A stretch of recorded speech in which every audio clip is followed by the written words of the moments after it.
ના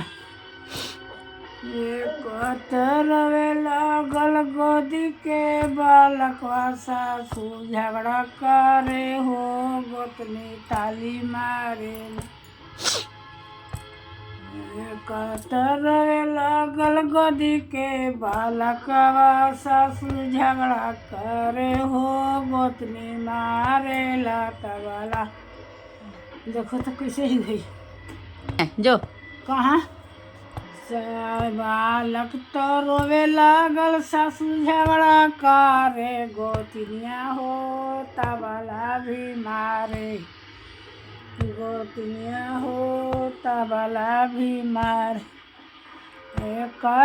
पिया बैरून बोलावेला कोठालिया बालक हो